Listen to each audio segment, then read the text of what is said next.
Baiklah, terima kasih rakan segas kita, Muammar dan juga Nur Intan. Bismillahirrahmanirrahim. Assalamualaikum warahmatullahi wabarakatuh. Terima kasih Auda kerana terus setia bersama dengan Rampai Pagi, lintas langsung dari daerah Temburong untuk pertemuan kita pada hari ini, hari Isnin, 7 Ogos 2023 Masihi.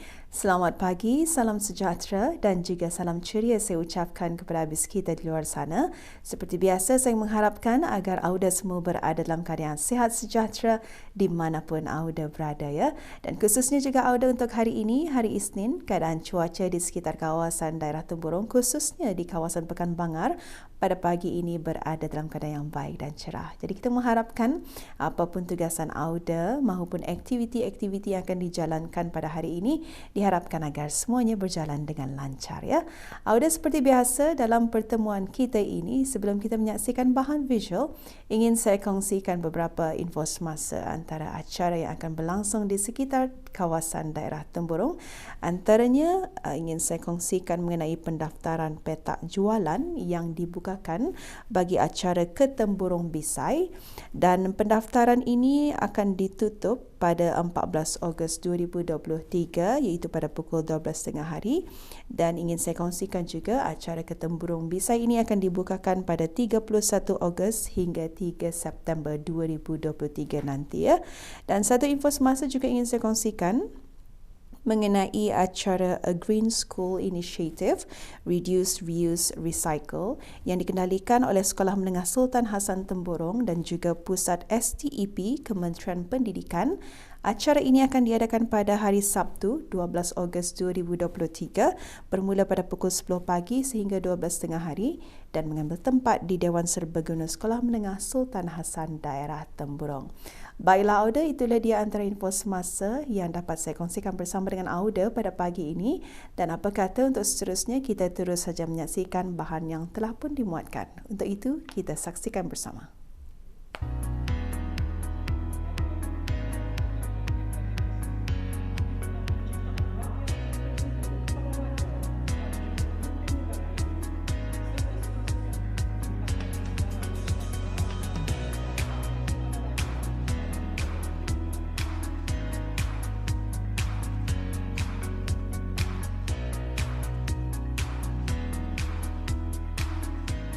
Dalam usaha mempertingkatkan lagi rasa syukur, taat setia dan kasih sayang yang mendalam terhadap Raja yang sangat dicintai, Jabatan Penerangan telah meneruskan program Semarak Jabatan Penerangan sempena sambutan ulang tahun Keputeraan ke Bawah Duli Yang Maha Mulia Paduka Seri Baginda Sultan dan Yang di-Pertuan Negara Brunei Darussalam ke-77 tahun 2023. Program yang berbentuk ilmiah dan keagamaan ini dihasrat akan memantapkan lagi hubungan raja dengan rakyat dan sebaliknya bagi menjamin keamanan, kesejahteraan, kemajuan dan pembangunan yang berterusan di negara Brunei Darussalam. Program yang berlangsung baru-baru ini telah diadakan di Kompleks Dewan Kemasyarakatan Pekan Bangar Temburong. Hadir selaku tetamu kehormat majlis, Timbalan Menteri di Jabatan Perdana Menteri, Sekuriti dan Undang-Undang Yang Mulia Datuk Seri Paduka Awang Haji Sufyan bin Haji Sabtu. Program Semarak Hari Keputeraan diisikan dengan ceramah bertajuk Maqasid Syariah dan Kepimpinan ke Bawah Duli Yang Maha Mulia Paduka Seri Baginda Sultan Haji Hassanal Bolkiah Muizzuddin Wad Daulah Ibni Almarhum Sultan Haji Omar Ali Saifuddin yang disampaikan oleh pensyarah Fakulti Pendidikan Sains Kemasyarakatan Kolej Universiti Perguruan Agama Seri Begawan Kupu SB Yang Mulia Profesor Madya Dr. Muhammad Syahril bin Ahmad Razimi. Dalam ceramahnya, beliau menyentuh mengenai kepimpinan ke bawah duli Yang Maha Mulia Paduka Seri Baginda Sultan dan Yang di-Pertuan Negara Brunei Darussalam dan tadbir urus negara yang berdasarkan maqasid syariah dan ahli sunnah wal jemaah. Menurut beliau, Baginda merupakan seorang raja atau ulil amri yang mempunyai sikap prihatin, pemedulian dan berjiwa rakyat sehingga hubungan raja dengan rakyat tiada tembok pemisah. Beliau menjelaskan lagi bahawa maqasid syariah memainkan peranan utama yang bertujuan memelihara kemaslahatan di mana setiap aspek pengurusan dan pentadbiran mesti berteraskan kemaslahatan dengan memelihara 5 perkara yang menyentuh aspek pemeliharaan agama, kehidupan, akal, pemikiran, zuriat, keturunan dan harta. Pengurusan dan pentadbiran sesebuah kerajaan dalam Islam adalah bertepatan dengan maksud sisiah syariah yang menjalankan pengurusan dan mengelak keburukan selagi mana tidak terkeluar daripada batas-batas hukum syarak. Beliau juga menyentuh mengenai dengan pelaksanaan falsafah Melayu Islam Beraja MIB melalui Wawasan Brunei 2035 yang menekankan 3 komponen utama iaitu rakyat yang berpendidikan, berkemahiran tinggi dan berjaya, berkualiti kehidupan, ekonomi yang dinamik dan stabil di samping konsep negara zikir yang selari dengan konsep maqasid syariah Ahli Sunnah wal Jamaah. Pada majlis tersebut, tetamu kehormat majlis juga berkesempatan untuk menyaksikan pameran mini fotografi yang dikendalikan oleh unit fotografi Jabatan Penerangan yang merakamkan detik-detik istimewa semasa majlis ramah mesra bersama rakyat di daerah Temburong baru-baru ini. Ya, terima kasih. Alhamdulillah, kita bersyukur kepada Allah Subhanahu Wa Taala kerana Jabatan Penerangan pada setiap tahun tidak kendur-kendur berusaha untuk mengendalikan program-program semata-mata untuk menyemarakkan lagi sambutan ulang tahun Hari Keputeraan ke bawah Yang Maha Mulia Paduka Seri Baginda Sultan dan Yang di-Pertuan Negara Brunei Darussalam dengan format-format yang berlainan. Dan pada hari ini saja di daerah Temburong, Jabatan Penerangan mengukayahkan program Semarak Hari Keputeraan sempena sambutan perayaan ulang tahun Keputeraan ke bawah Yang Maha Mulia Paduka Seri Baginda Sultan dan Yang di-Pertuan Negara Brunei Darussalam ke 77 tahun 2023 dengan tujuan untuk meningkatkan lagi rasa ketaatsetiaan dan kecintaan rakyat kepada pemerintahan, kepada ke bawah Yang Maha Mulia Paduka Seri Baginda Sultan dan Yang di-Pertuan Negara Brunei Darussalam.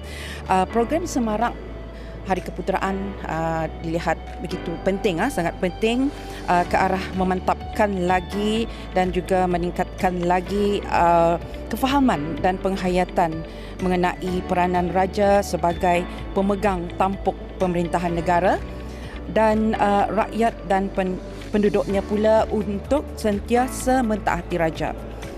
Ini adalah tunjang utama kepada kelestarian, keunggulan dan kedaulatan bagi negara kita, negara Brunei Darussalam. Di samping itu juga program Semarak Hari Keputeraan ini bertujuan untuk menanamkan dan meningkatkan ketaatsetiaan dan kecintaan rakyat dan penduduk kepada raja dan pemimpin negara ini. Seterusnya juga meningkatkan kesedaran rakyat dan penduduk terhadap peranan dan tanggungjawab rakyat dan penduduk negara ini. Ianya juga adalah satu pendekatan komunikasi bersemuka yang kita kira mampu untuk mendekati rakyat secara langsung untuk menyampaikan tujuan dan matlamat program dengan tepat dan jelas. Program ini juga dihasratkan akan meningkatkan lagi perpaduan dan rasa sayang kita sebagai rakyat dan penduduk negara ini kepada raja dan pemimpin, dan juga pemimpin kita yang merupakan simbol keagungan dan kedaulatan bangsa dan negara. Dan di samping itu kita tidak kendur-kendurnya juga untuk meningkatkan lagi rasa ketaatsetiaan, dan juga di samping itu sentiasa mendoakan raja kita supaya sentiasa dikurniakan kesihatan dan kekal memerintah di singgah sana. Akhir sekali, bagi pihak Jabatan Penerangan sukacita merakamkan setinggi-tinggi penghargaan dan terima kasih kepada Jabatan Perdana Menteri di atas sokongan dan dukungan, dan juga kepada agensi-agensi kerajaan yang lain di atas sokongan padu bagi Jabatan Penerangan mengendalikan program-program kenegaraan dan apa-apa juga program yang dikendalikan oleh Jabatan Penerangan, dan berterima kasih di atas dukungan mereka. Dan ini adalah semata-mata untuk merealisasikan visi Jabatan Penerangan, iaitu membudayakan masyarakat bermaklumat dengan harapan apabila maklumat-maklumat penting sampai ke semua lapisan penduduk dan masyarakat di negara Brunei Darussalam. Program yang dilaratkan ke semua daerah ini akan memfokuskan para pegawai dan kaki tangan kerajaan, pasukan beruniform, syarikat-syarikat swasta tempatan, persatuan-persatuan dan badan-badan bukan kerajaan, penuntut, institut pengajian tinggi dan ahli-ahli Majlis Perundingan Mukim dan Kampung dan ahli-ahli takhmir masjid. Turut hadir di majlis tersebut ialah Ahli Majlis Mesyuarat Negara Yang Berhormat Haji Awang Sulaiman bin Haji Nasir selaku Pemangku Penghulu Zon 1, Ketua Kampung Labu Estate dan Piasau-Piasau Daerah Temburong, Setiausaha Tetap dan Timbalan Setiausaha Tetap Jabatan Perdana Menteri.